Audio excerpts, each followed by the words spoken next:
ማህበረሰባችንም አያቅም አልነቃም ማህይም ነው ብለን ፈርደን እንለፍ። ምክንያቱም ርካሽ የሆኑ ነገሮች ላይ ነው ስንሳብ አብዛኛው ሰው እንደ ቁም ነገር ብሎ ሲከታተል ምን ያለው። አሁን አንዳንድ ጊዜ እኮ መንግስት ከሚሰራው እየወሰደ ለማይሰራው የሚደጉሙበት ሁኔታን ታያለ። አንዳንድ ጊዜ መንግስት የማይገባው ነገር ላይ ጣልቃ ይገባና ያንን ለመቆጣጠር የሚያወጣው ህግ ደግሞ ሊተገበር የማይችል ወይም ደግሞ ልማትና ኢኮኖሚ እንቅስቃሴን የሚያደናቅፍ ሆኖ ታየዋለ። በኢትዮጵያ ውስጥ የምናያቸው የክልል ግጭቶች ካየ በምንም ተአምር ይሄ የመገንጠል መብት የሚባለውን እስካላስቀረ ድረስ በምንም ተአምር የሚፈቱ አይመስለኝም እኔ።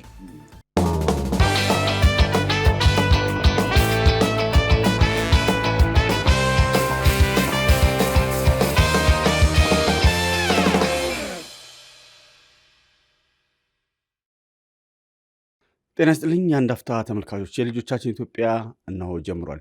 የዛሬው እንግዳችን አቶ ያዕቆብ በቀለ ይባላሉ። የምጣኔ ሀብት ባለሙያ ናቸው።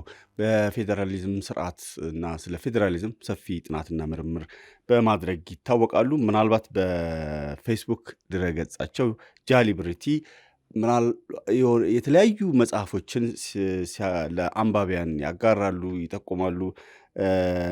ዛሬ አብሮናል። አንቱ ልበል። አንዳንድ ሰዎች አንቱ አትል፣ ያው ቅርበታችንን ብዙም ካለመረዳት ሊሆን ይችላል። እኛ ኦልሞስት ጓደኛሞች ነን። ስለዚህ እንደው አንቱ ብትባል ግን ምንድነው የምትለው? ምንድነው አይቻልም ብትለው? አይቻልም። ያዕቆቤ የተለያዩ ጉዳዮችን እናነሳለን። በተለይ የምጣኔ ሀብት ጉዳዮችን በተመለከተ ተገማች ተጠባቂ ያልሆኑ የግብር ስርዓቶች ድንገት የሚመጡ ስትሄድ ይሄ የዚህን ክፈልና ለምሳሌ ሐኪም ፕሪስክሪፕሽን ተጽፏል፣ ታውቀዋለህ፣ ሄደህ ትገዛለህ፣ ትመጣለህ። ሐኪሙ ፋርማሲስቱ የተለየ ነገር አይጨምርልህም። እንደዚህ ያልተጠበቁ ወጪዎች በማን ካዝና ነው የሚወሰኑት? ድንገት ግብር ልከፍል ስትሄድ የእንትን ክፈል፣ የዚህን ክፈል፣ የመኪናም ቦሎ እንደዚህ ትገምታለህ። መንግስት የፋይናንስ እጥረቱን ለማሟላት በዚህ በሀገር ውስጥ ለማሟላት በእንደዚህ አይነት ነገር ግን ዜጎችስ እንደዚህ ያልተጠበቀ ወጪ ልክ መንግስት እንደሚያስፈልገው እነሱም ያስፈልጋቸዋል። ከየት ያመጣሉ? ይሄ ሰሞነኛ ጉዳዮችንን ይይዛል። ከዛ በፊት ግን እንደው ማህበራዊ ሚዲያችን ወይም ደግሞ እኛ ሀገር እንደ ባህል ምን ሆነን ነው የሚያስብልህ? ሌላ ሀገር የፐብሊክ ዲቤት ታያለ፣ በቴሌቪዥን ሊሆን ይችላል፣ በዩቲዩብ በየትኛው ማህበራዊ ሚዲያ ገጽ ላይ ታያለ። ብዙ የሚከተሏቸው ትልልቅ ቁም ነገር የሚያካፍሉ ሰዎችን ነው። ብዙ ሰው ማያቸው ለትውልድ የሚያነጽ ሀገር የሚያሳድግ ሀሳብ ይዘው የሚመጡትን ነው። ብዙ ሰው ማያቸው ለልጆቻቸው ለትውልድ የሚጠቅም ነገር ይዞ የመጡ ሰዎችን ነው በደንብ ቀልባቸውን። እኛ ሀገር ምን ነክቶን ነው? አሁን ሰሞነኛ ጉዳይ ስለሆነ ነው። እንደ ቲክቶከሮች አሉ አይደለ? ቲክቶከሮች የመንግስት ተቋማት ሳይቀር ገብተው እስከ መሸለም እስከ ማድነቅ፣ አንዳንድ ተቋማቻቸውን ሁሉ እስከ ማስጎብኘት ደርሰዋል። ተቋም የለም እንዴ? ባለቤት የለውም እንዴ እስክንል ድረስ ምንድነው ለዚህ አይነት ነገር? በእርግጥም እንደ ድህነታችን ማህበረሰባችንም አያቅም አልነቃም ማህይም ነው ብለን ፈርደን እንለፍ። ምክንያቱም ርካሽ የሆኑ ነገሮች ላይ ነው ስንሳብ አብዛኛው ሰው እንደ ቁም ነገር ብሎ ሲከታተል ምናየው። ለልጆቻችን ምን ልናወርስ ነው በእንደዚህ አይነት መንፈስ ተጠምደን? እኔ ጉዳዩ አሳሳቢ ነው ይመስለኝ። ግን መሰረታዊ ምክንያቶቹን ፈትሸን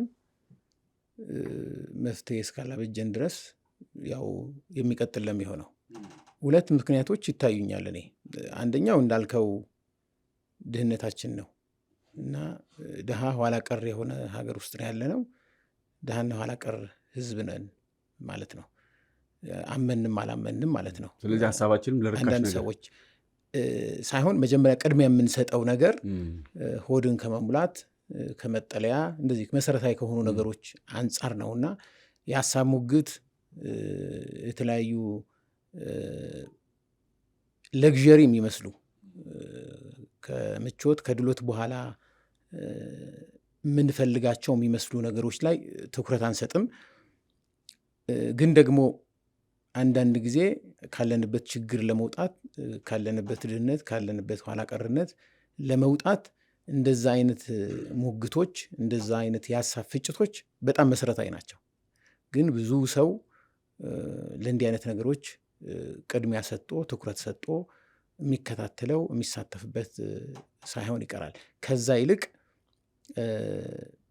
በጣም ለሱ ቅርብ የሆነ የሚመስለውን ነገር የመከታተል እዛ ላይ የመሳተፍ ነገር አለ። አሁን ለምሳሌ የቲክቶከሮቹ ሌላ ምንም አይመስለኝም። እኔ የሚመስለኝ ምንድን ነው አሁን የቲክቶክ ብዙ ገንዘብ እያስገኘ ያለ ጉዳይ ነው። በጣም እኔ ምንድን ነው ማድረግ የሚቻለው አላቅም። ያስገኛል፣ ግን እንዴት ነው የሚያስገኘው? የነፃ ገበያ የካፒታሊዝም ወይም የሊበራሊዝም ክላሲካል ሴንስ ደጋፊ ነኝ ይላለሁ። ግን አንዳንድ ጊዜ ይሄ ቲክቶክ መንግስት መዝጋት አለበት እንደ የሚል ሀሳብ ሁሉ ይመጣልኛል። ሴቱና ይሄ ሴት ወጣትና ወንዱ እኮ ሌሊት ቁጭ ብሎ ነው የሚያድረው እና ኮንቴንት አይደለም የሚሸጠው ወይም ኮንቴንት አይደለም የሚያቀርበው፣ ሀሳብ አይደለም የሚያቀርበው። አንዳንድ ጊዜ ራሱን ነው ሴትነቱን ወንድነቱን ነው የሚያቀርበው። አንዳንድ ጊዜ በጣም ሴክሹዋል የሆነ ሳቢ የሆነ ነገር ነው ለማሳየት የሚሞክረው። በዛ ብዙ ተከታታይ ብዙ ላይክ አግኝቶ የተወሰነ ገንዘብ የሚያገኝበትን መንገድ ነው የሚያስበው። ስለዚህ ያንን የሚፈልግ ሰው እየበዛ መጥቷል ባይ ነኝ። ለዛም ነው በዛ ላይ ሰክሰስፉል የሆኑ ሰዎችን ነው እየተከተለ ያለው። አሁን እኔ የሚያሳስበኝ ምንድን ነው ኢትዮጵያ ደሃ ናት ኋላ ቀር ነች ሲባል መሰረታዊ ፍላጎታችንን ማሟላት አልቻለም። ለምን? ፕሮዳክሽን በጣም ዝቅተኛ ነው፣ ምርት በጣም ዝቅተኛ ነው፣ እያመረትን አይደለንም። ግን አብዛኛው ደግሞ ይሄ አምራች ኃይል የሚባለው የህብረተሰብ ክፍል ወጣቱ ደግሞ እየተሳተፈ ያለው ምንም አይነት ምርት ወይም ደግሞ ለሀገራችን ድህነት ለሀገራችን ኋላ ቀርነት ምንም አዎንታዊ አስተዋጽኦ የማያደርግ አገልግሎቶች ላይ ወይም ድርጊቶች ላይ እየተሳተፈ ያለበት እና ይሄ በጣም ልንመክርበት የሚገባ መንግስትም ሌሎች የማህበረሰብ ክፍሎችም ሊመክሩበትና መፍትሄ ይዘው ሊመጡበት የሚገባ ጉዳይ ሆኖ ነው ያገኘሁት እና እነዚህ ሁለቱ መሰረታዊ ምክንያቶች ናቸው። ያው ሰው መሰረታዊ ፍላጎትን እያሟላ ሲመጣ ይሄ ከቁሳዊ ፍላጎት ይልቅ ነፍስን የሚያስደስት አእምሮን የሚያስደስት ነገሮችን ወደ መፈለግ ይሄዳል። እሱ ጋር አልደረስንም፣ ግን ደግሞ ከዛም በፊት ለችግሮቻችን መፍትሄ ሊያበጁ የሚችሉ ሀሳቦች ላይ መከራከር፣ ሀሳቦችን ማመንጨት ላይ ትኩረት ማድረግ ግን የግድ ነው። አንዳንድ ጊዜ የድሮ የብሉይ ኢኮኖሚስቶች ምን ይላሉ? ድህነት ራሱ ይላሉ ድሃ መሆን ልማት እንዳይመጣ ያደርጋል ይላሉ። ይሄ የድህነት አዙሪት ውስጥ የምንቆይበት ምክንያት ለምሳሌ ድሃ በሀሳብ ላይ ለመከራከር፣ ሀሳብ ለማመንጨት፣ በሀሳብ ላይ ለመወያየት፣ የተሻለ ነገር ለመፍጠር የተበረታታ አይደለም። ስለዚህ ተመልሶ እዛው ድህነት ውስጥ እየዳከረ እንትን ይላል።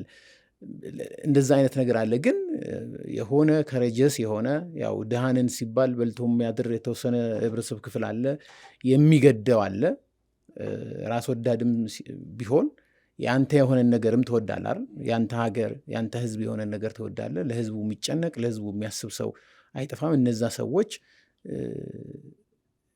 እንትኑን ወስደው ቀዳሚ እንትኑን ወስደው እንዲህ አይነት ነገሮች በምንድን ነው ሊቀረፉ የሚችሉት የሚለውን ጉዳይ ማሰብ፣ ማጤን፣ መዋየት የሚያስፈልግ ይመስለኛል። አደገኛ ሰዓት ላይ ነው ያለነው። ተቋማትስ ምንድን ነው ኃላፊነታቸው? ምልህ እንግዲህ ተቋም ከሌለ ነው እንደዚህ አይነት ብልግና የምታየው።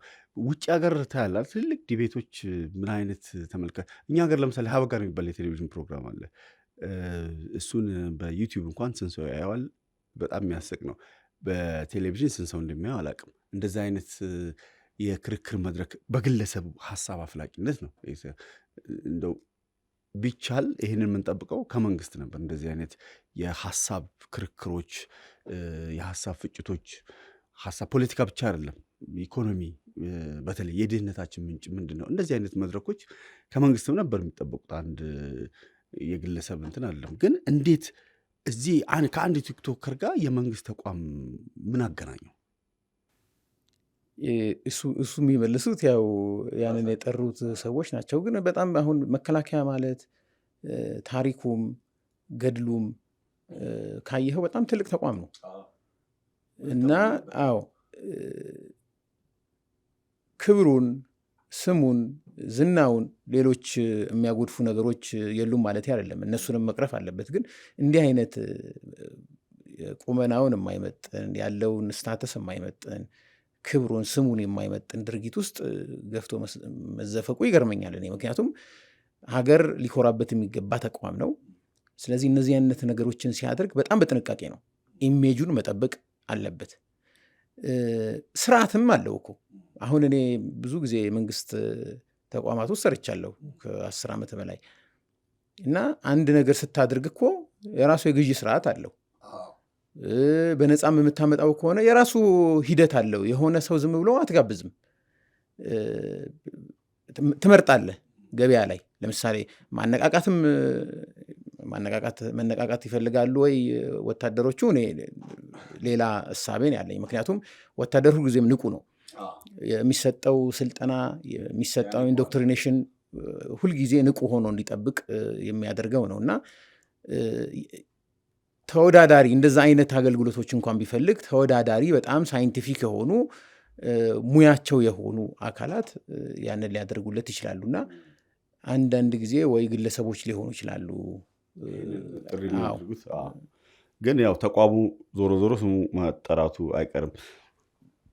እሺ ወደ ቢዝነሶቻችን እንግባ።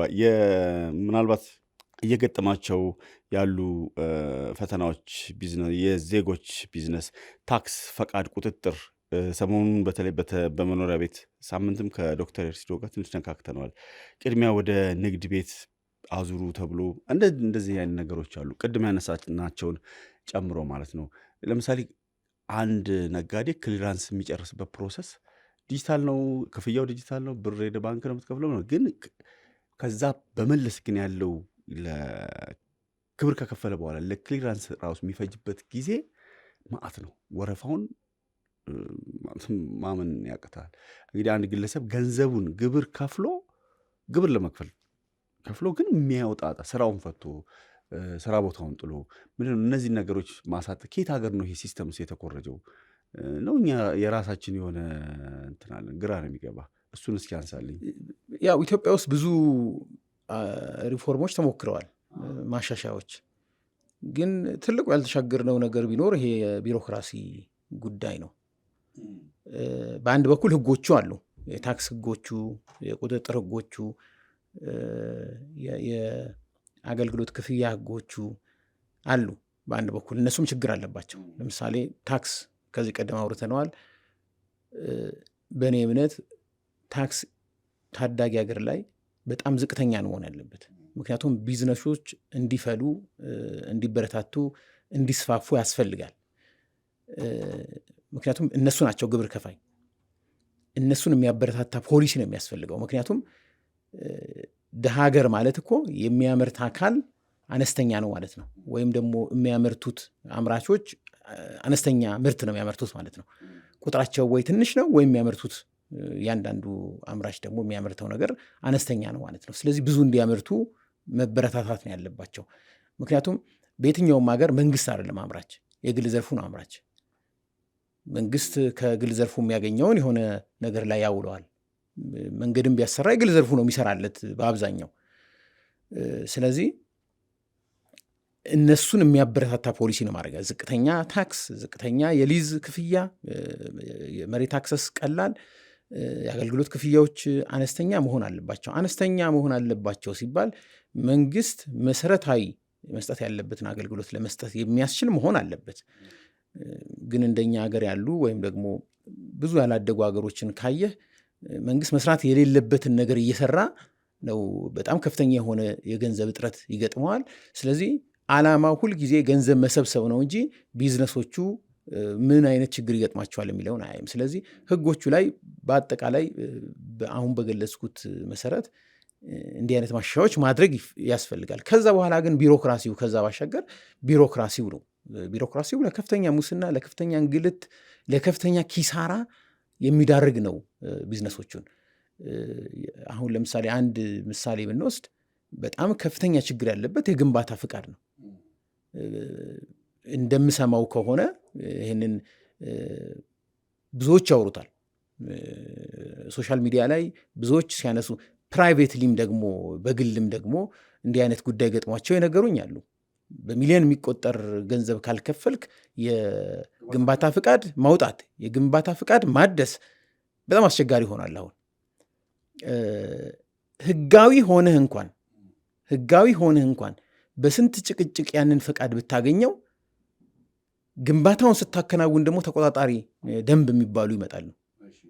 ስለዚህ የተወሰነ ጥቃቅን ስህተቶችን እየፈለጉ ግንባታን ያደናቅፋሉ። የሚገርመው ግንባታ አይደለም ያደናቅፉት፣ ግንባታ ብቻ አይደለም። አሁን የሚመስለን ግንባታ ነው ያደናቀፉት፣ ልማት ነው እያደናቀፉ ያሉት።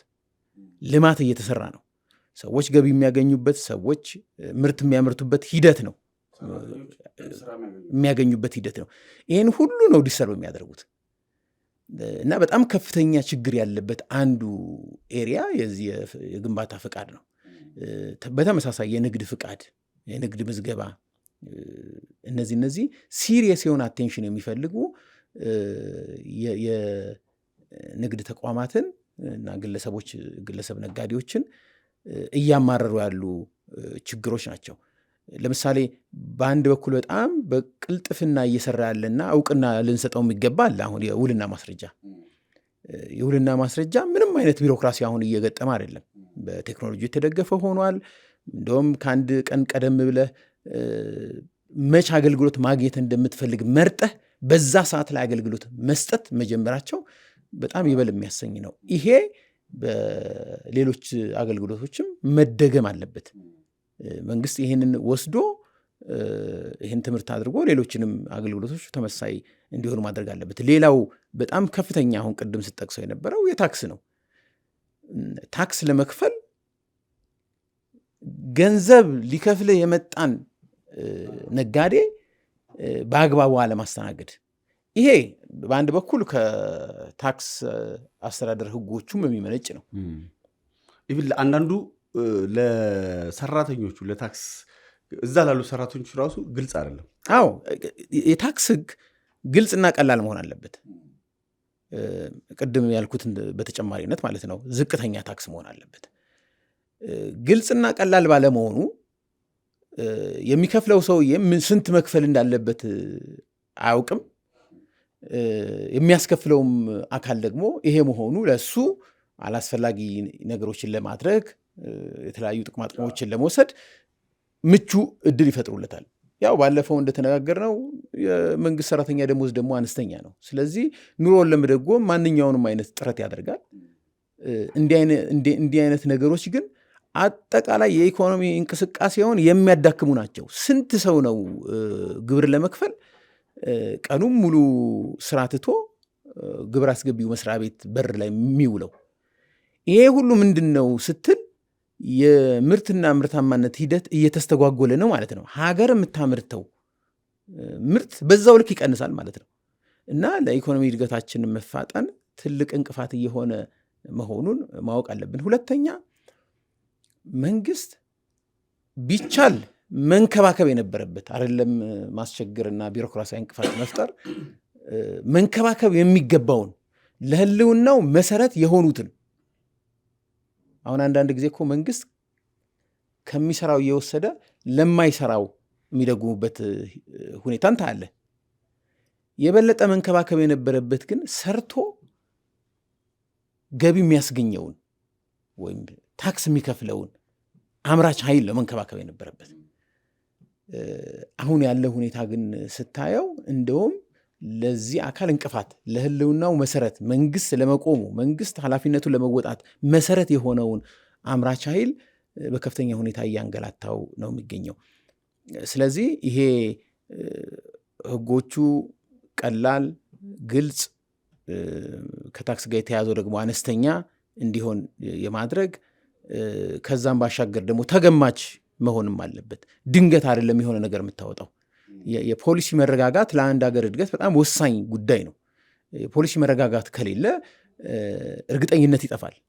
ስለዚህ ነጋዴዎች የኢንቨስትመንት ውሳኔዎችን በሚወስኑበት ጊዜ እርግጠኛ እንደው ወደ እርግጠኝነት የቀረበ መረጃ ሊኖራቸው ይገባል። እንደዛ ካልሆነ ኢንቨስት አያደርጉም። ስለዚህ ኢንቨስትመንትን ታዳክማለህ ማለት ነው።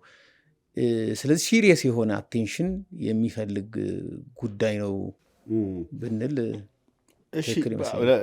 ለምሳሌ እነዚህ በቅርብ ጊዜ የተጀመሩት አዳዲስ አሁን ቤት ወደ የግል ቤትን ወደ ንግድ አስቀይረህ እንደዚህ አይነት ነገሮች እንዴት ነው መነሻቸው? መጀመሪያ የግል ቤት ነው፣ ለረጅም ጊዜ ንግድ ሲሰራበት ነበር።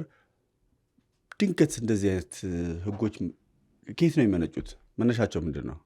የሚገርም እኔ መረጃዎችንም ለማየት ሞክራለሁ። 2011 የወጣ ህግ ነው። አዲስ አበባ መስተዳድር ያወጣው መመሪያ ነገር አለ። መመሪያ ወይ ደንብ ነው። አዎ ተግባራዊ አልተደረገም። ግን እኔ አሁን የህጉን መሰረት ራሱ ህጉ ያስፈልግበት ምክንያት ነው ትክክል ያለው ነው። አንዳንድ ጊዜ መንግስት የማይገባው ነገር ላይ ጣልቃ ይገባና ያንን ለመቆጣጠር የሚያወጣው ህግ ደግሞ ሊተገበር የማይችል ወይም ደግሞ ልማትና ኢኮኖሚ እንቅስቃሴን የሚያደናቅፍ ሆኖ ታየዋለህ። ለምንድን ነው? ለምሳሌ አንተ መኖሪያ ቤት ገነባህና ንግድ ቤት ማድረግ ብትፈልግ በቃ ንግድ ቤት አድርጌዋለሁ የንግድ ፍቃድ ማውጣት ነው አይደለ? እዛ አካባቢ ላይ የንግድ ቦታውን አንዳንድ ሀገሮች ያደርጋሉ። መኖሪያ አካባቢ ጩኸት እንዳይኖር፣ የድምፅ ወይም ሌላ ብክለት እንዳይኖር ተብሎ መኖሪያ አካባቢዎች ውስጥ መከናወን የሌለባቸው የንግድ አይነቶች አሉ። እነዛ ሊከለከሉ ይችላሉ። ምክንያቱም የሌላውን ፕሮፐርቲ ራይት የሌላውን ሰብአዊ መብት ልትጋፋ ትችላለህ ተብሎ።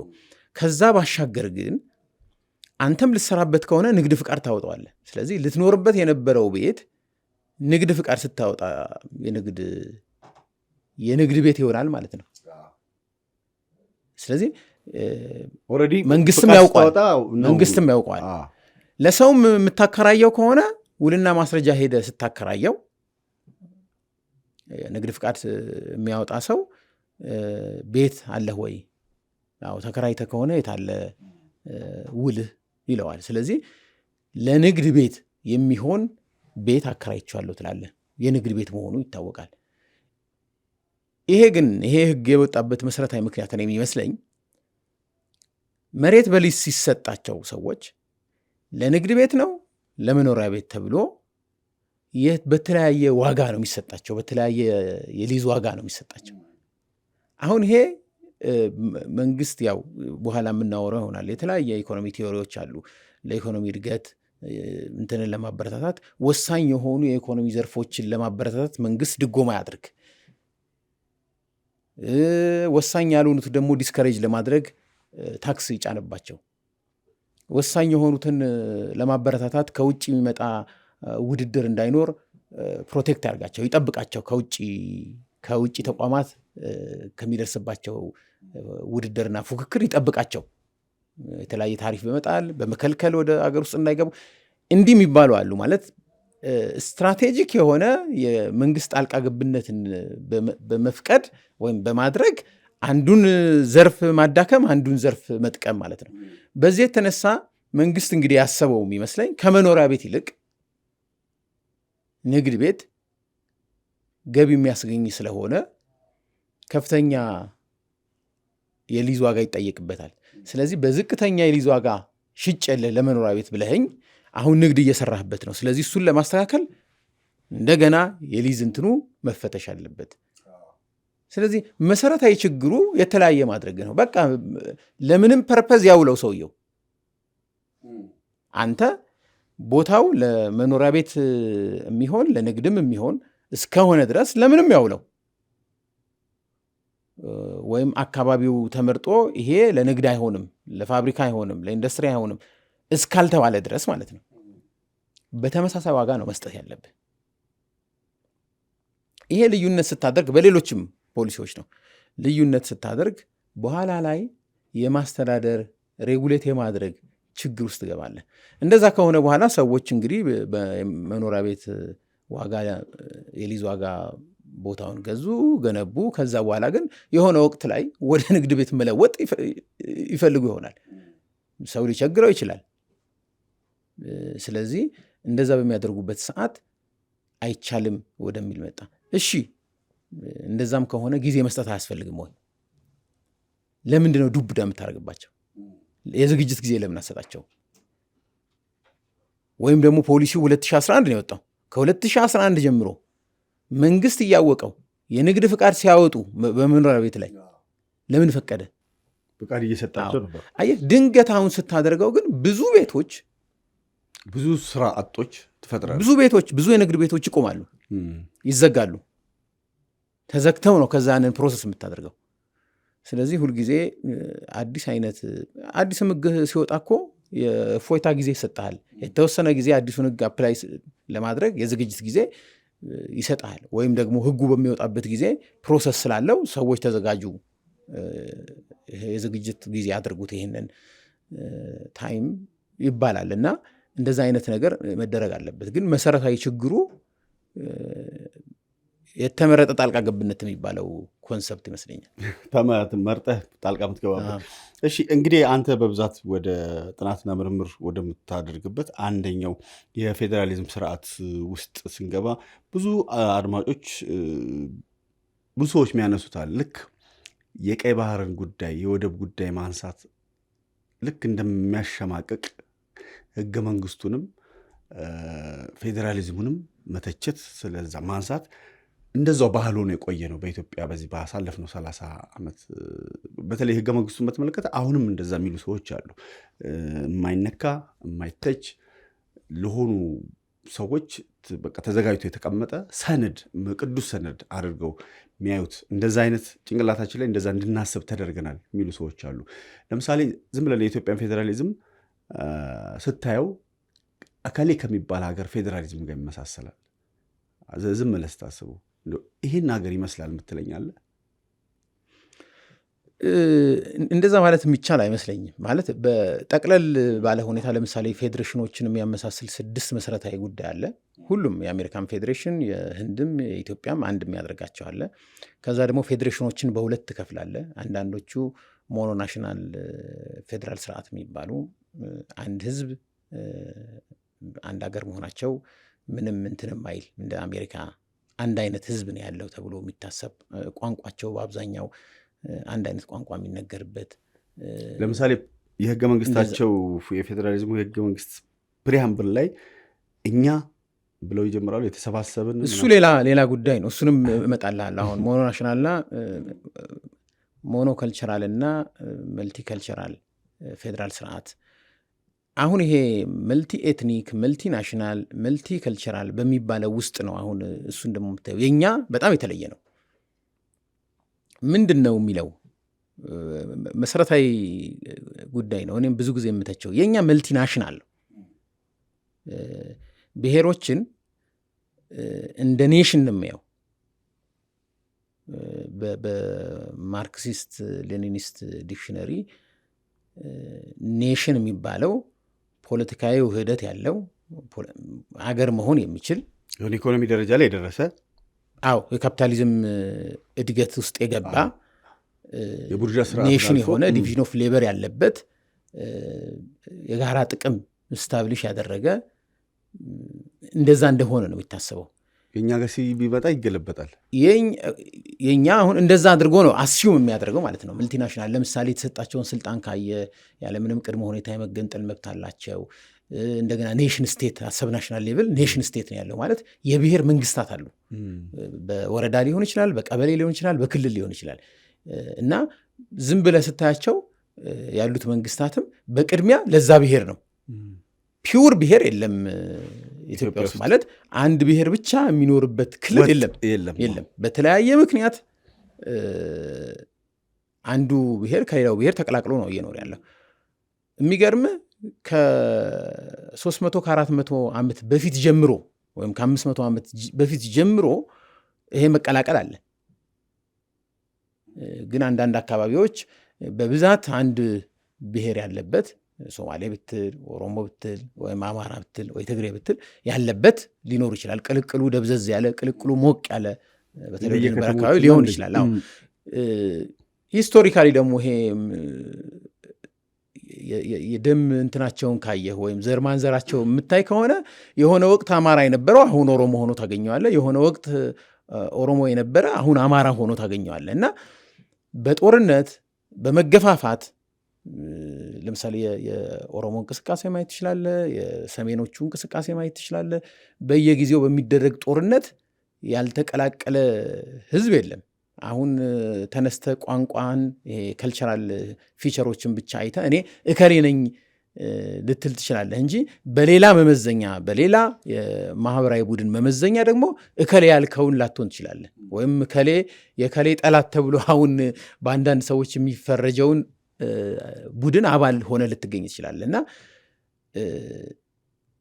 ይሄ እንደ ኔሽን ሁሉንም ብሔር ብሔረሰቦች የሚባሉትን መቁጠሩ ነው አደገኛ። እና የኔሽን ስቴትን መሰረት ያደረገ በአሰብ ናሽናል ሌቭል ያደረገ የፌዴራል ስርዓት ነው ወይም ብሔሮችን መሰረት ያደረገ አወቃቀር ነው የምንከተለው። እና በዚህ ከብዙ ሀገሮች እንለያለን። አንዳንድ ኤሌመንቶች የሚያመሳስሉ ሊኖር ይችላል። ብዙ ጊዜ ጠቅሰዋለሁ። ለምሳሌ የስዊዘርላንድ በጣም አንድ ነጠላ ነገሮችን ብንወስድ የስዊዘርላንድ 4 ቋንቋ ተናጋሪዎች አሉ። ትልልቆቹ የፈረንሳይና የጀርመን ቋንቋ ተናጋሪዎች ናቸው። ብዙዎቹ ስቴት የሁለቱ ቋንቋ ተናጋሪ ስቴቶች ናቸው። እያንዳንዱ ስቴት እያንዳንዱ ክልል ወይም ካንተንስ የሚባሉት የራሳቸውን የቋንቋ አንድነት የመጠበቅ መብት አላቸው። ስለዚህ አሁን የፈረንሳይኛ ተናጋሪ ክልሎች ውስጥ ብዙ ጀርመኖች ሊኖሩ ይችላሉ። እንደውም ወደ 20% የሚሆነው የስዊዘርላንድ ህዝብ የሱ ቋንቋ ክልል ባልሆነበት ካንተን ነው የሚኖረው ይባላል። እና 20% በአማካኝ 20% አላቸው ብለህ እንኳን አስዩም ብታደርግ እነሱ በቋንቋቸው የመማር መብት የላቸው። ይሄ መሰረታዊ የምዕራባውያን ዲሞክራሲ ፍልስፍና አፈር ከድሜ የሚያበላው የሊበራል ዲሞክራሲን ድራሹ የሚያጠፋው ነው። ምክንያቱም ሰው ምን መማር አለብኝ በምን ቋንቋ መማር አለብኝ የሚለውን መምረጥ ካልቻለ በጣም ስንለጥጠው በህይወት የመኖር መብቱን እያጣ ነው ማለት ነው። የማሰብ ነፃነቱን እያጣ ነው ማለት ነው ለጥጠን ስናስበው። ስለዚህ ይሄ መሰረታዊ የዲሞክራሲ መብቱን ወይም መሰረታዊ የሰብአዊ መብቱን የሚጥስ ነው ማለት ነው። አሁን ስዊዘርላንዶች ብዙ ተጨቃጭቀዋል በዚህ ጉዳይ ላይ። ግን እስከ ሱፕሪም ኮርት ኮንስቲቱሽናል ኮርት ድረስ ሄደው አዎ ክልሎቹ እነሱ በፈቀዱት ቋንቋ ነው የሚያስተምሩ እና በአፍ መፍቻ ቋንቋቸው ዜጎቹን የማስተማር ግዴታ የለባቸውም የሚል ነው ውሳኔው። ነገር ግን አሁን መንግስታቱ ሪኮንሲደር እያደረጉት ነው። ይሄ ነገር ዲሞክራሲያዊ አይደለም፣ ህገ መንግስቱ ቢፈቅድልን እንኳን ዲሞክራሲያዊ አይደለም ብለው ይሄንን እየተዉት ነው። እኛ የሙጥኝ ብለን የያዝናቸውን ጉዳዮች ማለት ነው። እኛ ጋር ደግሞ የሚገርመው ይሄ ህገ መንግስቱ ሊጸድቅ ሲል በየቦታው እየሄዱ አንዳንድ ሰዎች አንዳንድ በጣም ታዋቂ ልሂቃን ያማክሩ ነበረ እና ህዝቡ ግን ይነግራቸው ነበር። በተለይ ሽማግሌዎቹ እኔ በአፍ መፍቻ ቋንቋ ልጆችን አላስተምርም፣ የአፍ መፍቻ ቋንቋቸውን ቤት አስተምራቸዋለሁ። እኔ ከዓለም ጋር ከሌላ ኢትዮጵያውያን ጋር ሊያገናኛቸው መነጋገር መግባባት እንዲችሉ ሊያደርጋቸው የሚችል ቋንቋ እንዲማሩልኝ ነው ፈልገው ብሎ ተናግሯል። ግን እኛ ሀገር ባለሀብቱና ባለስልጣኑ ለዚህ አይገደዱም። ብዙ ጊዜ አላቸዋ ገንዘብ የመንግስት ተቋም ውስጥ አስተምሩም ፕራይቬት እንትን ውስጥ ያስተምራሉ። ስለዚህ እነሱ ድሃውም እኮ ስለቸገረው መንግስት ትምህርት ቤቱ ስለሚያስተምር የማስተማር አቅሙ ስለሌለው ነው እንጂ የሚፈልገውን ራሱ ያውቃል። ተናግሯልም ነው እያልኩ ያለሁት። እና የእኛ ፌዴራል ስርዓት በጣም በብዙ ነገር ይለያል። ለምሳሌ አሁን የመገንጠል መብት በዓለም ሀገራት ብትሄድ ልታገኝ የምትችለው አንድ የካሪቢያን ደሴት ሀገር የሆነች ሴንት ኬቲስ ኤንድ ኔቪስ የሚባል ሀገር አለ።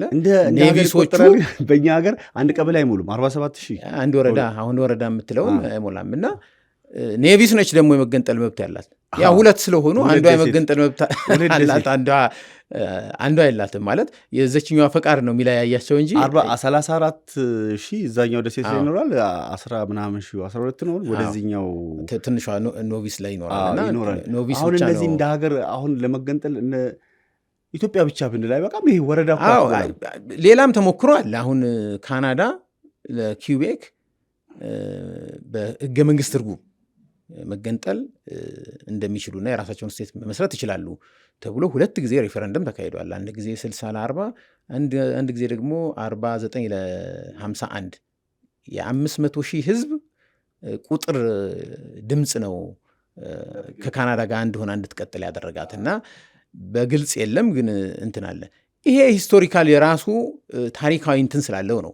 በፊትም ከፌዴሬሽኑ በፊት ራሳቸውን ችለው ይኖሩ የነበሩ ግዛቶች ነበሩ ስለነበሩ ታሪካዊ እንትናቸው ያስኬዳል። የእኛ አሁን ችግሩ መሰለ ለምሳሌ ብትጠይቀኝ እኮ ማንም ዜጋ አይደለም የትኛውም ቡድን የትኛውም የህብረተሰብ ክፍል በአንድ የፖለቲካ ማህበረሰብ ውስጥ ተገዶ ሊኖር አይገባም ብዬ አምናለሁ።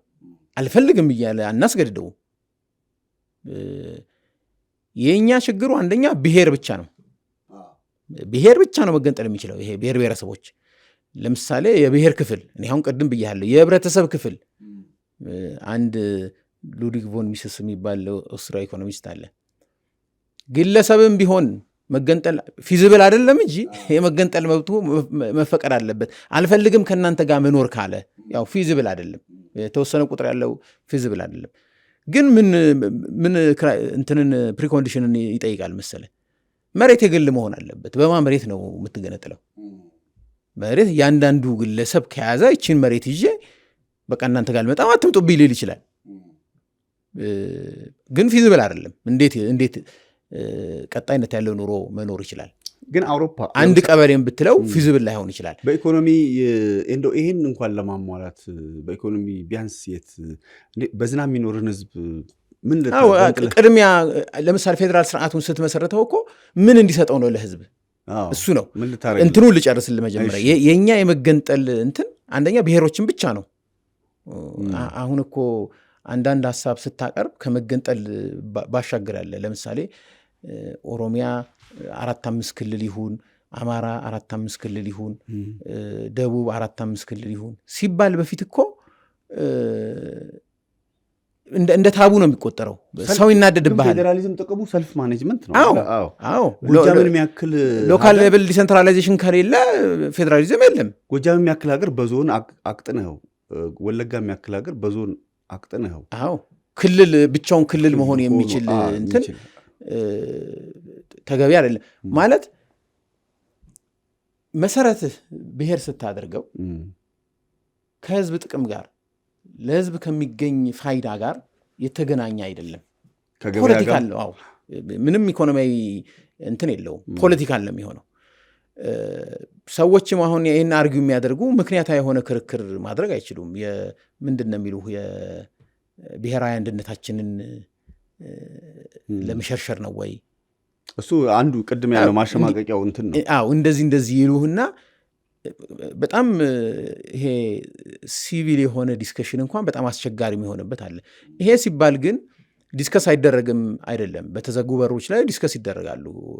ኦፕን ዲስከሽን ነው በጣም አስቸጋሪ የሆነው። እንደ ጓደኛ ዲስከስ ማድረግ፣ ዩኒቨርሲቲ ውስጥ ዲስከስ ማድረግ በጣም ይሄ ሴንሲቲቭ የሆነ ሰውን ከሰው ሊያጋጭ የሚችል ጉዳይ ሆኗል። ግን ዲስከስ ካላረግንበት የተሻለ የሚባለውን አማራጭ ማግኘት አንችልም። ዞሮ ደግሞ የተሻለ የሚባለው አማራጭ ለዜጎች ኢትዮጵያ ውስጥ ላሉ ዜጎች ምን የተሻለ አንጻራዊ ብልጫ ያስገኛል የሚለው ነው። እኛ ደግሞ ድህነት ውስጥ ያለን ህዝቦች ነን። ለመብላት ለመጠጣት የሚያስችለው የበለጠ ከድህነት ሊያወጣ የሚያስችል ከኋላ ቀርነት ሊያወጣ የሚያስችል ምን አይነት መንግስታዊ መዋቅር ስንከተል ነው የሚለው ነው። እና ለህዝብ በጣም ቅርብ የሆነ መንግስት መሆን አለበት አንደኛ። ሁለተኛ የምትመሰረተው መንግስትና የምትሰጠው ስልጣን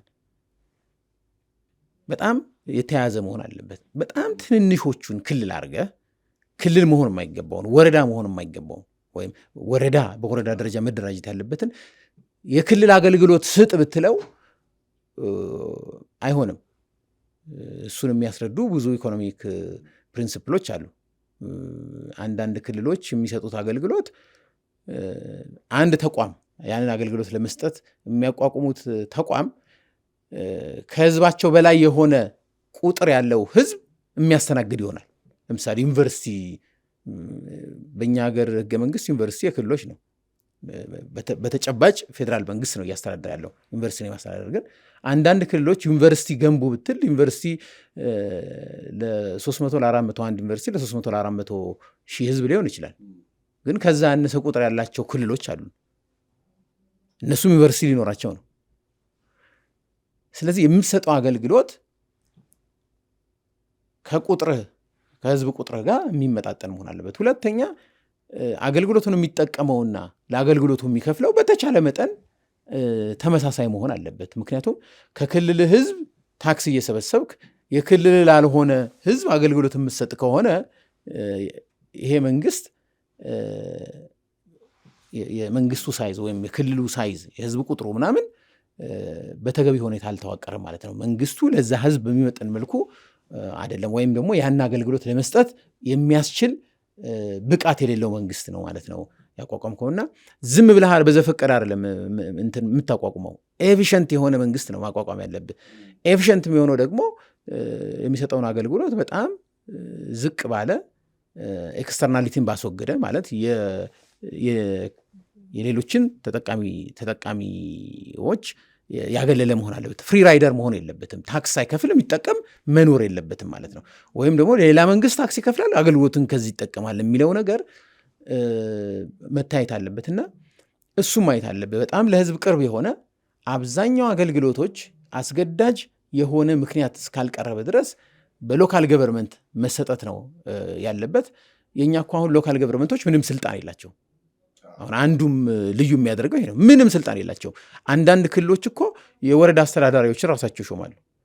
ምርጫ ሳይደረግ ከ10 ዓመት በላይ አካባቢ ምርጫ ሳይደረግ ከ10 ዓመት በላይ ቆይቷል። ይሄ በህገ መንግስቱ ይሄ ባይፈቀድም ግን በተግባር እየተደረገ ያለ ነው እና ብዙ የእኛም ፌዴራል ስርዓት የሚለየው ነገር ነው እንጂ ያለው ከሌሎቹ አንድ የሚያደርገው ነገር ይሄ ኮመን የሁሉም ፌዴሬሽኖች ኮመን የሆኑ ነገሮች ብቻ ናቸው። ለዚህ ነው ብዙዎች ሲተቹት የኛ በኢትዮጵያ ልክ የተሰራ ፌዴራሊዝም አለ። አንደኛ ገበያ አያውቅም ማለት ለገበያ አይመችም። ለምሳሌ 3 ብሔረሰቦች 4 ብሔረሰቦች የሚገበያዩበት አለ። ገበያ ነው እሱ። ለምሳሌ በሆነ በክልል ብታጥረው ምን ሊሆን ያ ገበያ? እሱ ብቻ አይደለም። አሁን ታክስ ከማን ሊሰበስብ ነው? የአወቃቀሩ ህገ መንግስታዊ ድንጋጌዎች እንኳን እንዳይከበሩ ምክንያት የሆነም ይመስለኛል። ለምሳሌ ብዙ ሰው አያውቅም። ከአንድ ክልል ወደ ሌላ ክልል አንዳንድ ቁሳቁሶች ሲገበያዩ ታክስ እንደሚደረጉ ታውቃለህ? ታክስ ያደረገው እንደ ቀረጥ ይቀርጣሉ። አንዳንዱ በቅርብ ጊዜማ ደረሰኝ ሁሉ መቁረጥ ተጀምሯል። አሁን በግልጽ የሚታወቀው ጫት ነው። አንዳንድ ክልሎች በጣም ከፍተኛ የሆነ የጫት ገቢ አላቸው። ከጫት የሚገኝ የታክስ ገቢ አላቸው። ከጫት ተብሎ ነው የሚመዘገበው የሂሳብ ሰነዳቸው ላይ ራሱ እና ምንድን ነው ብለህ እንትን ስትል ጫት ከአንድ ክልል ወደ ሌላ ክልል ሲሄድ ይቀርጣሉ። ፌዴራል ስርዓት ውስጥ እኮ የፌዴራል ስርዓት እኮ የሚያስፈልግበት አንዱ ምክንያት ትልቅ የጋራ ገበያ መፍጠር ነው። አዎ ይሄ አጥረህ በታክስ ማለት ሌላ ሀገር ሆነ ማለት ነው። ቀረጥ ካለ እኮ ሌላ ሀገር ነው ማለት ነው። አንድ አይደለህም ማለት ነው። አንድ ትልቅ ሀገር ነገር ግን ደግሞ ኤፊሽንት የሆኑ ትንንሽ መንግስታትም ያሉበት ለማድረግ ነው። ለምንድን ነው ሁልጊዜ የሚጠቀስ ነገር አለ። ሮናልድ ዋትስ የሚባል የፌዴራሊዝም ምሁር በግልጽ የሚያስቀምጠው ነው።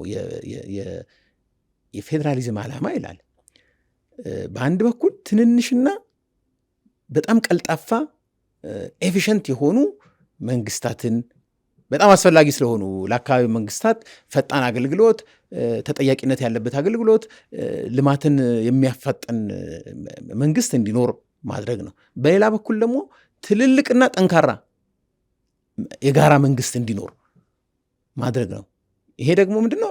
አንድ ትልቅ የጋራ ገበያ መፍጠር። ይሄ የኢንተርስቴት ትሬድን የሚቆጣጠር ማለት ነው። ማንም ሰው ነፃ የሰው ዝውውር፣ ነፃ የቁሳቁስ ዝውውር፣ የአገልግሎት ዝውውር፣ የካፒታል ዝውውርን እንዳያደናቅፍ የሚያደርግ መንግስት ማለት ነው።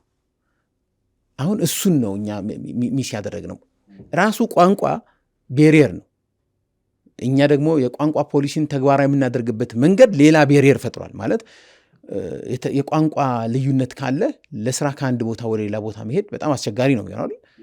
ካናዳ ውስጥ ከእንግሊዝኛ ተናጋሪ ወደ ፈረንሳይኛ ተናጋሪ ክልል ብዙም ስራ ለማግኘት እንትን አይልም። በተለይ ደግሞ የመንግስት ጣልቃ ገብነት ሰፊ ሲሆን በዋነኝነት ቀጣሪው መንግስት ሲሆን መንግስት የኔ የስራ ቋንቋ እከሌ ነው ብሎ ሲወስን ያን ቋንቋ ካልቻልክ እዛ ሄደ መስራት አትችልም። እሱ አለ። ሁለተኛ ደግሞ በፕራይቬት ሴክተር ውስጥ ራሱ እንዳትሳተፍ ሌላ ቤሪየር አለ። እኛ የቋንቋ ፖሊሲያችንን የምንተገብርበት ለምሳሌ መንግስት የስራ ቋንቋዬ እከሌ ነው ሊል ይችላል። ነገር ግን የክልል መንግስት ህገ መንግስቱም ይፈቅዳል። ነገር ግን ከዛ ቋንቋ ውጭ የሚናገር የክልሉ ነዋሪ በሚችለው ቋንቋ አገልግሎት የማግኘት መብት የለውም ወይ? ህገ መንግስቱ ሌላ ድንጋጌ ያስቀምጣል። ምን ይላል መሰለ? ሁሉም ቋንቋዎች እኩል ናቸው ይላል። ስለዚህ የስራ ቋንቋህን የመምረጥ ብዙ ሰዎች የሚናገሩት ይሄን ስለሆነ እኔም ስራ የምሰራው በዚህ ነው ልትል ትችላለህ እንጂ ከዚህ ውጪ ቋንቋ የሚናገር ሰው ይመጣ በዛ ቋንቋ አላስተናግድም ማለት መንግስት አይችልም። መንግስት የሁሉም ነው፣ የተወሰነ ማህበረሰብ ክፍል አይደለም። አንድም ሰው ቢኖር ያ ሰውዬ በሚችለው ቋንቋ አገልግሎት የመስጠት ግዴታ አለበት መንግስት። ግለሰቡ ደግሞ በሚችለው ቋንቋ አገልግሎት የመጠየቅ መብት አለው። እንደዛ ካልሆነ ታክስ ይከፍላል፣ እንደ ሌሎቹ ግዴታውን ይወጣል፣ ግን መብቱን እየተጠቀመ አይደለም። ወይም መብቱን ለማግኘት ሌላ ተጨማሪ ኮስት አስተርጓሚ መቅጠር ይኖርበታል ማለት ነው። የመንግስት መሆን ሲገባው ያንን የማድረግ ኃላፊነት እንዳልከው ግን እንደው ፖለቲካው ካልሆነ በስተቀር አንድ ክልል ሄደህ ወይ የክልል ከተሞች ላይ ስትሄድ ገበያው የሚያወራው ሌላ ቋንቋ ነው። በየትራንስፖርቱ፣ በየመገበያው፣ በየቢሮክራሱ ጋር ስትሄድ እሱም ስራው ስለሆነ ይመስለኛል ቋንቋውን አቶት አይደለም። ገበያው የሚያወራውን ቋንቋ እንዴት አልገለገልበትም ትላለህ? የእኛ እኮ በጣም ዊርድ የሆነ እንትን ነው። ደግሞ ይሄ መንግስት ጣልቃ ገብነቱ በጣም ሰፊ ስለሆነ መንግስት መር ኢኮኖሚ ስላለን ፖለቲካውም ራሱ ይሄ ኮኸርሲቭ የሆነ በኃይል የተጫነ ስለሆነ የግል ዘርፎቹም በተመሳሳይ የዛን የመንግስት ባህሪ ወርሰዋል። አሁን በጣም የሚገርም ነገር ልንገር። አሁን ባንኮች በቅርብ ነው አይደለ ከወለድ ነፃ አገልግሎት መስጠት የጀመሩት ለሙስሊሙ ማህበረሰብ። ግን ሙስሊሙ ማህበረሰብ ከጥንት ጀምሮ አለ። እስልምና ኢትዮጵያ ውስጥ የገባው በዘመናዊ ኢትዮጵያ ብቻ አሁን ኦልሞስት 50-50 ልንሆን ይመስለኛል። ስለዚህ እንዴት እሱን ቀድሞ አያስብም? የሙስሊሙ ማህበረሰብ ደግሞ ከጥንት ጀምሮ አብሮት የኖረ እንትን ነው አይደለ? ከሃይማኖት ጋር የሚገናኝ ስለሆነ ወለድ አይቀበሉም። ስለዚህ ወለድ አልባ አገልግሎት መስጠት መቻል ነበረበት። አይደለም መንግስት ላይ የግል ዘርፉ ላይም ተመሳሳይ። ባንኮችን ያቸው አሁን የባንኮችን አመሰራረት ካየ ብሔርን መሰረት ያደረገ ባንክ ነው። ሰውም ራሱ ሴፍ ሲያደርግ ብሔሩን እየመረጠ ነው በአብዛኛው ሴፍ የሚያደርገው እንጂ ፉክክር አይደለም። ይሄ ሁሉ ምንድን ነው? ብሔር ይነግዳል፣ ብሔር ይሰራል እያለ ነው። አዎ፣ ይሄ ሁሉ ምንድን ነው? ግን የሚነግደውና የሚገበያየው ከማን ጋር ነው? ከብሔሩ ጋር ነው? በፍጹም አያውቀውም። ከብሔሩ ጋር መሆኑ እኮ ብቻ አይደለም፣ አለመሆኑ ብቻ አይደለም፣ ከማን ጋር እንደምትገበያየ ታውቃለህ። ማን እግር ጥሎት የአንተን ዕቃ ሊገዛ እንደሚመጣ ከአንድ ቻይና ጋር ሰርተ ሊሆን ይችላል። እና እኔ የሚያሳዝነኝ ምንድን ነው ይሄ የመንግስት ከፍተኛ የሆነ እጅ በኢኮኖሚ ውስጥ የግል ዘርፉን ባህሪም ጠባይም ኔቸር አሰራር ሁሉ የወሰነበትና ልክ መንግስታዊ ባህሪው በግል ዘርፉ ላይም በተመሳሳይ የተደገመበትን ሁኔታ ታያለና ይሄ የገበያ ኢኮኖሚ አለመኖሩን የሚያሳይ ነው። አሁን ኢትዮጵያ ውስጥ የገበያ ኢኮኖሚ የሚባል የለም ማለት ሀይሊ በመንግስት ጣልቃ ገብነት በመንግስት የሚመራ የመንግስት እጅ በሰፊው የሚታይበት ስለሆነ እንትን ነው። አለበለዚያማ በብሔር እኮ ሊያደራጅ አይችልም ነበረ። ምክንያቱም ከብሔሩም ባሻገር ገበያ ይፈልጋል። ሁለተኛ የብሔሩም ሰው አንተ ጋር የሚመጣው የብሔሬ ኦሮሚያ ባንክ፣ አማራ ባንክ፣ ትግራይ ባንክ ስላልክ አይደለም የሚመጣው። ትግራይ ባንክ በገበያ የሚመራ ቢሆን ኖሮ የተሻለ ሰርቪስ የሚሰጥህ ጋር ነው የምትሄደው። እዚህ ጋር በብሔር ስም የተመሰረተ የጉራጌ ባንክ 7% ወለድ እየሰጠህ እዚህ ጋር ኤክስ ባንክ የሚባል ደግሞ 15% ቢሰጥህ ማንም ለጥቅሙ ሲል 7% ጋር አይሄድም፣ 15% ጋር ይሄዳል። የብሔሬ ነው ብሎ አይቀርም። እዚህ ጋር ነፃ ገበያ ግን የለም። አብዛኞቹ ፖሊሲያቸው ተመሳሳይ ነው። በመንግስት ሀይሊ ሬጉሌትድ ነው። ስለዚህ ተመሳሳይ ሲሆን ብሔሬ አካባቢ ብሄድ ይሻላል አንድ ነገር እንኳን ቢፈጠር በሚል ሰውም ላይ ያ ስሜት ያ ባህሪ ተጋብተዋል። ግን ቅርንጫፍ ደግሞ በየትኛውም ክልል አላቸው። ያው በአጋጣሚ የሚሆን በምንም እኮ አገልግሎት የሚፈልግ የአንዱ ድርጅት ተቋም አልበዛም እንጂ የኦሮሞ ባለሀብት ትግራይ ውስጥ አማራ ላይ ምናምን ኢንቨስት ሊያደርግ ይችላል። ቁጥሩ አነስተኛ ሊሆን ይችላል። በተለይ አማርኛ ተናጋሪ ከሆነ ደግሞ ብዙ ክልሎች ላይ ብሔሩ ምንም ይሁን ምን አማርኛ የሚናገር ሲሆን ብዙ ክልሎች ላይ ቢዝነስ ሊኖረው ይችላል። ስለዚህ እነሱን እየተከተሉ ይከፍታሉ። አላቅም በምን መስፈርት ነው የሚከፍቱት የሚለውን። ምክንያቱም የአንተን ኒች ደንበኛ እያሰስክ ነው መክፈት ያለብህና እሱን ያደርጋሉ አያደርጉም አላቅም እንጂ ግን የተወሰነም ቢሆን የአንተ ደንበኛ ይኖራል ብለህ እያሰብክ ትከፍታለህ። ግን በዋነኝነት ትኩረት የምታደርገው ወይ ክልል ላይ ነው ወይ አንተ ብሔር አባላት አሉ የምትለው ቦታ ነው። አንደኛው የዚህ ፌዴራሊዝም የሚተችበት ምክንያት ይሄ አሁን በክልል ወይ በብሔር የሚጠሩ የማይጠሩ ህዝቦች ወይም በጥናት ሲረጋገጥ አሁን ለምሳሌ ዶክተር ቴዎድሮስ ይላል ብሔር የሌላቸው ወይም ደግሞ በብሔር የማይጠሩት በቁጥር ማጆሪቲ ናቸው። ማጆሪቲ የሚባል ብሔር የለም ኢትዮጵያ ውስጥ። ብዙ ሊሆን ይችላል ማለት 50+ የሆነ ማለት ነው የለም። 50+ ግን የሆኑ ማንነቶች ውህድ ማንነቶች አሉ ይላል ጥናቱ ላይ። አብዛኞቹ እሱ ኢንተርቪው ባረገበት ጥናት ላይ እንደውም ያው ትልቅ ባለስልጣናት ሁሉ ጠይቋል። እንደው እኔ ያው ወንበሩ ይዞኝ ነው እንጂ እኔማ በእናቴ እንደዚህ ነኝ፣ ስልጣን ይዞኝ ነው ሹመት እንጂ በአባቴ እንደዚህ ነኝ ይላሉ። አንደኛ ፌዴራሊዝሙ ይሄን አላጠናም፣ ለነዚህም እውቅና አልሰጠም። በዚህ ምክንያት ክልሎች ላይ ያላቸው ብዙም እንኳን ቢሆኑ ማለት ነው ክልሎች ላይ ምንም ድምፅ የላቸውም ይላል። አዎ ይሄ አሁን የቲፒኤልኤፍ እንትን ይመስለኛል አቋም ይመስለኛል። ይሄ ትዝ ይለኛል በፌዴራሊዝም ትምህርት ክፍል ውስጥ ይሄ ሀሳብ ተነስቶ መከራከራችንን ግን ይሄ አሁን ያለውን ብሔር ፌዴራሊዝም የሚደግፉ ሰዎች የሚሉ ምንድን ነው ከሁለት ማንነት ልትወለድ ትችላለህ፣ ግን አንተ ራስህ የምታጋድለው ወደ አንዱ ነው ይልሃል። አይ ታጋድላለህ ወደ አንዱን ነው የምትመርጠው በውስጥህ ራሱ ይለሃል። ምንድን ነው የምትመርጠው? የሆነ ኢንክላይኔሽን ሊኖር ይችላል። ይሄ ግምት ነው እንጂ አይ የለኝም ካልክስ ዋናው ነገር ግን እሱ አይደለም። የኛ የዲሞክራሲ ስርዓት ደካማ መሆን ራሱ ህገ መንግስታዊ ስርዓቱም አተገባበሩም አንተ እንድትመርጥ አይፈቅድም። ለምሳሌ ልንገርህ፣ ህዝብና ቤት ቆጠራ ላይ ብሔርህልና በፌዴሬሽን ምክር ቤት እውቅና የተሰጣቸውን 76 ብሔረሰቦች ነው ይዘረዝርልህ። ከዛ ውጭ ነኝ ብትል አትችልም። ድሮ እንደውም እኛ አካባቢ ላይ እኔ በአይን የሚያየሁትን ወይም በአይኑ ያየ ሰው የነገረኝ አለ። ወይም በራሳቸው የገጠማቸውን ሲነግሩ ቅይጥ ነኝ አሉ። የአማራ ብለህ መዝግበው ተብሎ አማራ ተመዘገቡ። ሰውየው ኦሮሞና ጉራጌ ናቸው እና የእውነትም ቅይጥ ከተሜ ማንነት አላቸው። በዛ ላይ ቅይጥ ናቸውና ከሁለት አንዱ እንትን ማለት በጣም ብዙ ማንነት እንደዚህ አሁን በቀላሉ ይሄን ቋንቋ 5 ክራይቴሪያ አንስተ ይሄን ቋንቋ የሚናገር ይሄን ቤተሰቦቹ ኦሮሞዎች ሁለቱም ኦሮሞዎች ሊሆኑ ይችላሉ። እሱ አዲስ አበባ አደገና ኦሮምኛ አልቻለም በአጋጣሚ። ስለዚህ ኦሮሞ አይደለም የምትለው እኮ ምንድነው የራሱ ክልልም በሚችለው ቋንቋ አገልግሎት ላይሰጠው ይችላል። ትግሬ የሆነ ቤተሰብ ላይ እናትም አባትም ትግሬ ሆኖ አዲስ አበባ አደገ። በአጋጣሚ አካባቢው ላይ አማርኛ የሚናገሩ ወይ ኦሮምኛ የሚናገሩ ሊሆን ይችላል። የከተማ ልጅ በለው። ስለዚህ ያን ቋንቋ ለምዶ አደገ።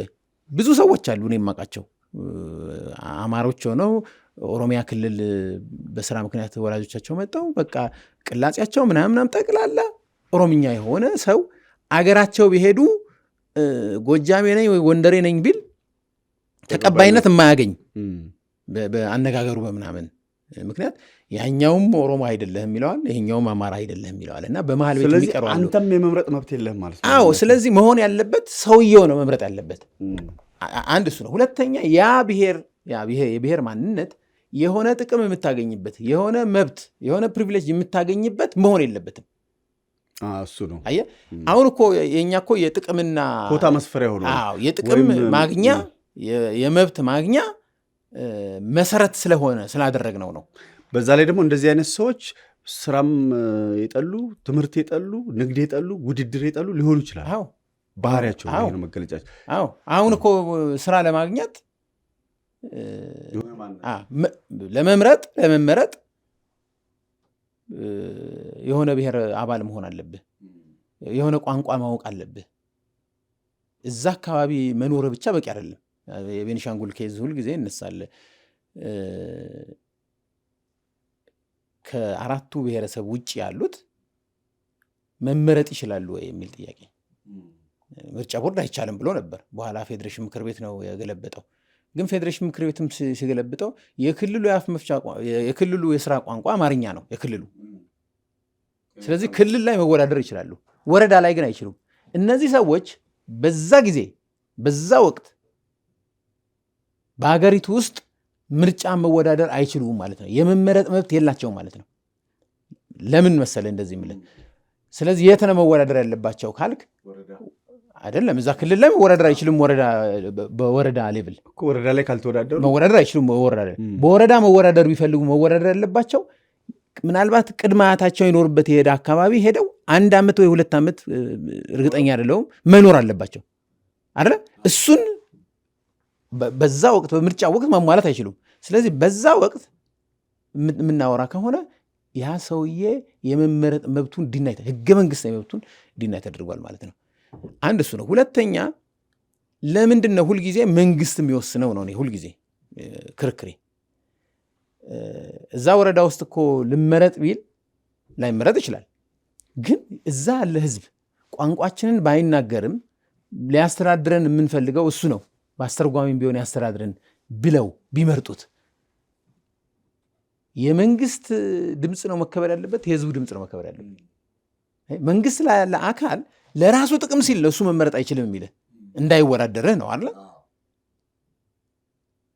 ህዝቡ ግን ሁልጊዜም ትክክል ነው። አሁን ምንድን ነው ያው የዚህ የጣልቃ ገብነት ፖለቲካል ኢኮኖሚን እንትን የሚሉ ወይም ሶሻሊስቶች ህዝቡ አያውቅም ይላሉ። ህዝቡ አያውቁም። ህዝቡ ያልተማረ ስለሆነ ያልተማረ ህዝብ ዲሞክራሲ ምርጫውን ትክክለኛ ምርጫውን አያውቅም። እንደዚህ አይነት ምክንያት ሊሰጡ ይችላሉ። ግን እኔ ማንም ሰው ያልተማረ አያቴ ገበሬ አያቴም ቢሆን የራሱን ጥቅም ያውቃል። ለራሱ ጥቅም የሚበጀው ማን እንደሆነ ያውቃል። ትምህርት ፊደል ላይ ቆጥር ይችላል። እና ይሄ ይመስለኛል ምክንያቱ። ይሄን እኮ ሽማግሌዎችም የተለያዩ ክልል ሽማግሌዎችም ልጆቻችንን እኛ ቅድም እንዳልከው እኛ ቤት ውስጥ እናስተምር። ቢያንስ ግን ከተሞች ምን አይነት ባህሪ ያላቸው ሜትሮፖሊታን፣ ኮስሞፖሊታን ከተሞች በየክልሉ ያሉ ከተሞች ለከተሞቹ እንኳን ለምን ይሄን የብሔር ጉዳይ አይተውላቸውም? ለምን አይወጡም ከዛ ውስጥ? ከዚህ በፊት ኢህአዴግ ካልተሳሳትኩ ከጠቅላይ ሚኒስትር ዜና መሞት በፊት ተነስቶ ነበር። እንትን ነው ፓርቲውን ሲያደራጁ ከተሞችን ኦህዴድ በአዴን ምናምን እያለን ከምናደራጅ ከተሞችን እንደ አዲስ አበባ ኢህአዴግ፣ ድሬዳዋ ኢህአዴግ እንደ ማለት አድርገው ብናደራጃቸው እንጂ በብሔር ባይሆን ፓርቲውን ነው ያሉት። ምክንያቱም ፓርቲው በብሔር ሲያደርገው ለምሳሌ ፖለቲካ ስለሆነ ከተሜነት ማቅ ወይም ደግሞ ከተማ ውስጥ ባይ ኔቸር ከተማ ውስጥ ሲኖር የነበረ ሰው ሲሰራ፣ ሲማር፣ ሲወዳደር፣ ሲፎካከር፣ ሲተባበር የነበረ ሰው ነው። ይሄ እንዴት በብሔር ኮታ ውስጥ ማሰር አትችልም? ያ ነው ጥፋቱ። ሁሉንም በብሔር ማሰር እችላለሁ፣ ሁሉንም በብሔር ቅርጫት ውስጥ መክተት እችላለሁ ብቻ አይደለም አለብኝም ብሎ የመጣ አስተሳሰብ ስለሆነ አይሆንም። ያ አይሆንም። ሌላኛው በጣም አሁን ቅድም ያነሳሁት የመገንጠል መብት በመርህ ደረጃ ለብሔር ብቻ ሳይሆን ለማንኛውም የህብረተሰብ ክፍል መፈቀድ አለበት በመርህ ደረጃ ብዬ አምናለሁ። አሁን ጦርነት ልትገጥም ነው። አሁን አንድ ማህበረሰብ ጦርነት ከምትገጥም በሰላም መለያየት ይሻላል። ግን ችግሩ ምን እንደው ታውቃለህ? በሰላም መለያየት አይቻልም። ኢትዮጵያ ውስጥ ባለው ኮንቴክስት ኢትዮጵያ ውስጥ ማተው ምክንያቱም ዓለም ላይ ይሄ ድሮ የተጻፈ ነው። የብሔርን ግዛት መወሰን አይቻልም። የእከሌ ብሔር ይሄ ነው ግዛት ብለን መወሰን አይቻልም። ምክንያቱም ህዝብ ተንቀሳቃሽ ነው፣ ዝም ብሎ የሚቆም አይደለም። እንደ ወንዝ ነው። አዎ ዛሬ አንዱ ወደ አንዱ ይፈሳል። አዎ አሁን በኢትዮጵያ ውስጥ የምናያቸው የክልል ግጭቶች ካየ በምንም ተአምር ይሄ የመገንጠል መብት የሚባለውን እስካላስቀረ ድረስ በምንም ተአምር የሚፈታው አይመስለኝም። እኔ እንዴት አድርገህ ነው የምትፈታው? እኔ ይሄንን የምለው ስለሚያስጨንቀኝ ነው። አሁን የትግራይና አማራን ያኛውም በቂ የሚለውን ጀስቲፊኬሽን ያመጣል፣ ይሄኛውም በቂ የሚለውን ጀስቲፊኬሽን ያመጣል። አሁን እኮ የከሌ ነው ያስባለው ለምንድን ነው? አንድ ቀን ቢገነጠል ይዞ የሚሄደው ይሄንን ነው እንጂ ዝናብ የሚኖር ህዝብ ወዴት ነው መገነጥለው? ወደ ግራ ይገባል። ለህዝቡ ነው ወይ የሚታሰበው ነው እኮ ለህዝቡ ነው ወይ የሚታሰበው? አንደኛ እሱም መሆኑ እኮ ነው መገንጠል የሚፈልግበት ምክንያት እኮ ምን ልታደርገው ነው? ይሄን በዝናብ እንደው አሁን እኮ እኔ ፊውዳል ሲስተም ውስጥ ነው ያለ ነው እላለሁ። መሬት ላይ ትልቁ ሀብት መሬት ነው ኢትዮጵያ ውስጥ። እንደገና መሬት ደግሞ የመንግስት ተደርጓል። ስለዚህ መንግስት ብዙ መሬት የሚጠቅም መሬት ሪሶርስ ያለው መሬት ለግብርና የሚሆን የተፈጥሮ ሀብት ያለው መሬት ምናምን ሲሆን ወደሱ ቢወስደው ይፈልጋል። ምክንያቱም ብዙ ገቢ ይሰበስባል፣ መወሳኝም ከሆነ ብዙ ይወስናል። እሱ ነው እኮ ዋናው የሚያሳስበው እንጂ የነፃ ገበያ ካፒታሊዝም ስርዓት ቢሆን እኮ እዛ ላይ ኢንቨስት የሚያደርገው ግለሰቡ ነው፣ መንግስት አይመለከተውም። በቃ እና መንግስት ምናልባት ታክስ ነው ሊያገኝ የሚችለው እንጂ አንተ ነህ ሄደህ መሬቱን ትገዛለህ፣ ትመረምራለህ፣ ሀብት ካገኘ ሀብት የሚከፈለውን ትከፍላለህ። አሁን እኮ መንግስታቱም ራሱ አምራች ሆኗል። ደግሞ አሁን የምንጋጭባቸው አንዳንድ መሬቶች ደግሞ ብዙ ምርታማ የሆኑ መሬቶች ናቸው። ስለዚህ ያ ነው የሚመስለኝ። አሁን እንዳልከው ድህነትን ነው ይዘህ ልገንጠል አልገንጠል የምትለው። ያን ያህል የምትጣላባት ነገርም ደግሞ ከድህነት የሚያስወጣ ነገር አይደለም እኮ። ከዛ ከዓለም ደግሞ የተለየህ ነው ወይ? ብዙ ሀገራት ይሄን ይከለክላሉ። ብዙ የበለጸጉ ለምንድን ነው ብለህ እኮ እንትን ማለት ጥያቄ ማቅረብ እንትኑ ሳይቀበሉት ቀርተው አይደለም። አሁን በጽንሰ ሀሳብ ደረጃም እኮ ከሁለተኛ ዓለም ጦርነት በኋላ የዚህ የሰልፍ ዲተርሚኔሽን ኦፍ ፒፕል በዓለም አቀፍ ደረጃ ተቀባይነት አግኝቷል። ግን ለምንድን ነው በየክልል በየሀገራቱ እንትን ውስጥ የሚገርም ለምሳሌ አንድ እኮ መርህ አለ። አሁን የኢትዮጵያ ሕግ መተርጎም ያለበት በዓለም አቀፍ ስምምነቶች ነው። የመገንጠል መብት ቢኖርህም በህገ መንግስቱ መሰረት በህገ መንግስቱ ፕሮሲጀር መሰረት ተገንጥለህም ቀሪው የኢትዮጵያ ክፍል እውቅና ካልሰጠከው ዓለም እውቅና አይሰጥህም። ስለዚህ አይሰራም ማለት ነው። አዎ ማለት ብቻውን አይሰራም። ለምንድን ነው ዓለም ከዚህ የሸሸው? በዚህ ምክንያት ብዙ ጦርነቶች ተነስተዋል። ይኸው አሁን የኢትዮ ኤርትራን ይኸው ስንፋታ በአግባቡም አልተፋታንም። ለኢትዮጵያ የሚቆረቆር በእውነትም በርግጥም ለኢትዮጵያ የሚቆረቆር መንግስት ቢኖር ኖሮ የዛን ጊዜ ወይም ደግሞ ለኤርትራ የሚቆረቆር የኢህአዴግ አመራሮች በተለይ የቲፒኤልኤፍ አመራሮች በዛ ጊዜ የነበሩት ለሻዕቢያ ወይም ለኤርትራ ትግል ስስ ልብ ባይኖራቸው ኖሮ በቃ ኢንዲፈረንት ቢሆኑ ኖሮ ወደብ ላናጣ የምንችልበት እድል ይኖር ነበር። እኔ ያኔ እንደውም ቲፒኤልኤፎች ፍርሃት ነው የሚመስለኝ። ምናልባት ሻዕቢያ በማዕከላዊ መንግስት ውስጥ ስልጣን የመጋራት የመውሰድ ፕሬዚደንት ኢሳያስ የዚህ አምቢሽን ነበራቸው ይባላል። ራሳቸውም ይላሉ ፕሬዚደንት ላይ መሆን ራሳቸውም ብለዋል። ፕሬዚዳንት ወይ ጠቅላይ ሚኒስትር አድርጉኝ እና ኤርትራ መገንጠሏን አስቆማለሁ አለ። ስለዚህ ባይ ዲፎልት አይሆንም ብለዋል። ቲፒኤልኤፍ የገነጠለው እንጂ ሻዕቢያ ነው ማለት ነው። ብዙ መላምት ማንሳት ይቻላል። ለምሳሌ ከዚህ በኋላ ጦርነትም አለመፈለግ ሊሆን ይችላል። ይሄ የያዝነው ሀገር ይበቃናል፣ ሌላ ጦርነት ውስጥ ከምንገባ ሁለቱንም ወደብ ይዘውት ሂዱ የሚባል ነገር አለ። ግን አሁን ስንሰማ በዛ ጊዜ የነበሩ አደራዳሪዎችም ኢትዮጵያ ቢያንስ የአሰብ ወደብን ትጠይቃለች የሚል ከኤርትራ ወገንም ለመስጠት ፈቃደኛነት እንደነበረ ሄርማን ኮሆን በየጊዜው ያወራል። መጽሐፉም ላይ የጻፈ ይመስለኛል። እና ቢያንስ ያንን ታደርጋለህ። ያም ባለመድረጉ በአግባቡም ባለመፋታታችን ይኸው በጣም አሰቃቂ ለሆነ 2 ጦርነት ዳረገን። በመቶ ሺዎች የሚቆጠር ህዝብ ከሁለቱም አገራት አለቁ። አሁን ደግሞ በሰሜኑ ጦርነት ከ600 ሺህ በላይ የሰው ህይወት እንትን ያለ ያጠፋ እንትን ውስጥ ከተተን። ስለዚህ መገንጠል አደጋውን አይተውታል። ይሄ ኢትዮጵያ ውስጥ ብቻ አይደለም። የህንድና ፓኪስታንን ማየት ትችላለን። ናይጄሪያ ውስጥ የተደረጉ ጦርነቶችን ማየት ትችላለን። የመገንጠል የተደረገ ጦርነት በሱዳን ያለውን ጦርነት ማየት ትችላለን። ከዛም በኋላ የሚገርመው የተገነጠሉትም እረፍት አላገኙም፣ ሰላም አላገኙም፣ ልማት አላመጡም። ትልቁ ነገር እሱ። አዎ። እና ይሄ ነገርን የዓለም ህዝብ የዓለም መሪዎች ይሄንን በታሪክ ሂደት ስለተማሩ ይመስለኛል በጣም ተቃራኒ ናቸው ወይም ተቃዋሚ ናቸው። የዚህ ሀሳብ አይደግፉም። በህግ ደረጃ ግን ኢትዮጵያ ብቻ ነው ያላት። እኛ ከየት ከሰማይ ወረድ ኤሊየን የተለየ እንደሆን አላቅም። አንዳንድ ጊዜ ምን አለ መሰለ፣ ይሄ በጣም ጫፍ የረገጠ አስተሳሰብ አለ መሬት ላይ የማይተገበር ፋንሲ የሆነ ለምሳሌ አሁን ለምሳሌ ሶሻሊዝም በምንም ተአምር ሊተገበር አይችልም። ሶሻሊዝም ከተተገበረ መች እንደሚተገበር ታውቃለህ? የሶቪየት አይነት የምናምን ሊተገበር አይችልም። በቃ አገሪቱን ድህነት ውስጥ ኋላቀርነት ውስጥ ከቷት ነው እንትን የሚለው። ሊተገበር የሚችለው ምን አይነት ነው? ሰዎች አሁን ካሉበት ንቃተ ህሊና በጣም ወደ ተሻለ ንቃተ ህሊና ሄደው እንደው ኦልሞስት ወደ መንፈሳዊነት ሄደው ያላቸውን ነገር ሼር ማድረግ ፈቃደኛ የሆኑ ጊዜ ነው። አዎ እንደዛ ካልሆነ ደግሞ ሁሉም ፖለቲከኞች ይላሉ። ሰዎች መላእክት ቢሆኑ ኖሮ መንግስት አያስፈልግም ነበር። ሰዎች ምንድነው ሰይጣንም አይደሉም መላእክትም አይደሉም፣ በሁለቱ መካከል ያሉ ናቸው ይባላል። ጥሩም ናቸው መጥፎም ናቸው። ስለዚህ ነው መንግስት የሚያስፈልገው መጥፎውን ለማድረግ አይደለ? እንደዛ ደረጃ ካልደረስክ በስተቀር እንደዛ አይነት ሲስተም አይመጣም።